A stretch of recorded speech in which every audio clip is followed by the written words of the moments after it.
కాలేజీలో ఫస్ట్ చదివి వెళ్ళిపోయినా దుద్దులాగా ఈరోజు మీ దగ్గరికి ప్రధానంగా రావడానికి గల కారణం ఏంటి అని అంటే దాదాపుగా పెండింగ్ లో ఉన్న స్కాలర్షిప్ 7,200 కోట్ల రూపాయలు డిగ్రీ విద్యార్థులకు రావాల్సింది. ఇప్పుడు ఉదాహరణకు మనం అందరం స్కాలర్షిప్ ఫీజు రియంబర్స్మెంట్ ఆధారపడే చదువుకుంటున్నాం కదా.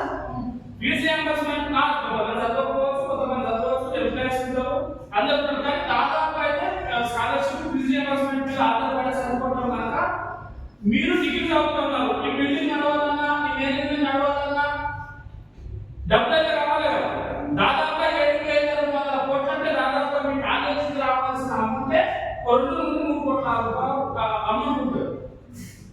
మీరు డిగ్రీ చదువుతున్నారు, డిగ్రీ చదివి బయటికి పోయి సర్టిఫికేట్ తీసుకోవాలంటే వస్తుందో రాదు. యోగా మేనేజ్మెంట్ అవునా కదా.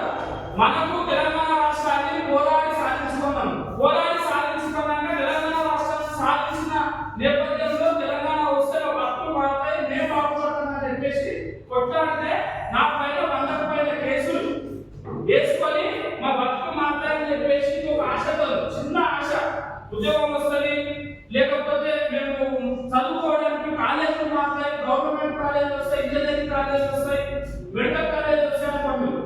కానీ ఈరోజు దిగ్మాన పరిస్థితి తెచ్చారు. ఈరోజు రేవంత్ రెడ్డి గవర్నమెంట్ ఏం చెప్తా ఉన్నది, 7 లక్షల కోట్ల రూపాయలు అప్పు చేసినటువంటి అప్లికేషన్ మనకి ఇచ్చినా, ఎవరికైనా 1 లక్ష రూపాయలు అప్పించినా లేదు, చదువుతున్నామని చెప్పేసి ఒక చాప్టర్స్ ఇచ్చినా మనం మీరు నింపుకోవడానికి సరిపోయింది.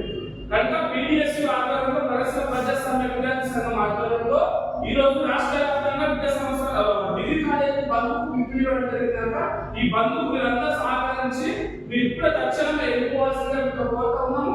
అంతేకాకుండా మీరు బయటికి పోయి ఎందుకు మధ్యాహ్నం వచ్చినట్టు చెప్పాలి, మీరు ఖచ్చితంగా చెప్పాలి. ఎందుకు చెప్పాలంటే పెండింగ్ స్కాలర్షిప్ కోసం, ఫీజు రియంబర్స్మెంట్ కోసము కాలేజీలో పీడిఎస్ వాళ్ళు బంద్ చేసి కనుక మేము వచ్చినామని చెప్పేసి మిగిలిన చెప్తేనే మీ అమ్మ